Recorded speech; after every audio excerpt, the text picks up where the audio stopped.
खुलुमबाय, आं उदांस्रि मोसाहारि। बड'लेण्ड बुब्लिनि जानानै बयखौबो बरायना लाबाय। दिनै 8 जुन 2024। नोंथांमोननो बड'लेण्ड बुब्लिया दिनैनि साना मा मानि थाखाय मिथिजायो एबा दिनैनि सानाव मा मा हाबाफारि फालिनाय जायो नोंथांमोननो फारि फारि बड'लेण्ड बुब्लिया फोरमायगोन। दिनैनि सानखौ नेशनेल बेस्ट फ्रेन्ड डे महरै फालिनाय जायो।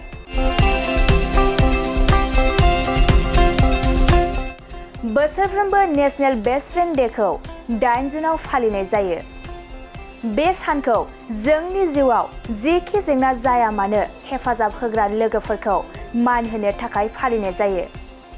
आरो लोगोफोरा जोंनि जिउखौ समायना खालामो आरो जाय लोगोखौ जों जोंनि जिउ थाखोआव लोगो मोनदोंमोन बियो जोंनि जिउनि बयनिख्रुइबो देरसिन एंगारहायै बाहागो।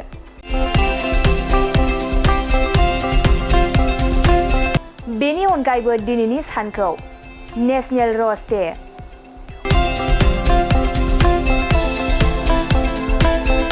वर्ल्ड अशियान्स डे आरो बाउन्टी डे महरै फालिनाय जायो। नोंथांमोननो बड'लेण्ड बुब्लिया दिनैनि सानाव मा मा हाबाफारिजों मिथिजायो आरो मा मा हाबाफारिखौ फालिनाय जायो फोरमायबाय। गोजोन्थों। मोनसे गोजोनथाव खौरां, बिए सेथि सेमिस्टारनि थाखाय गसाइगावनि जारागुरि गबिन्द बसुमतारी कलेजाव मुं थिसननाय हाबाफारिया सोलिगासिनो दं। गिबि 100 फरायसाफोरनि थाखाय स्पेशेल अफार आरो गुबुन गुबुन रोखोमनि बेसेन नाङै क्लासनि सुबिदा होनानै मुं थिसननाय हाबाफारिया सोलिगासिनो दं।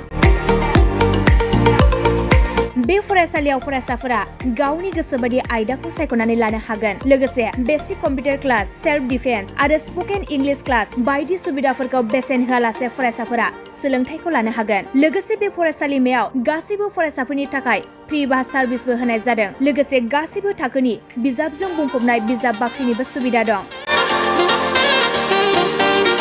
आरो बे खेबनिफ्राय एग्जाम सेन्टार हिसाबै फरायसाफोरा गावनिनो आंगो गबिन्द बसुमतारी फरायसालिमायावनो आनजाद होनो हागोन। बिनिखायनो गासैबो जौसिन फरायसालिनिफ्राय उथ्रिसारनाय फरायसाफोरखौ गबिन्द बसुमतारी फरायसालिमायाव खम बेसेनावनो एडमिसन लानानै गोबां सुबिदाफोरनि खाबु लानो हागोन। बांसिनै मिन्थिनो थाखाय 9101 784754 70022 71929 970 66800878 नम्बराव नोंथांमोना खौरां लानो हागोन।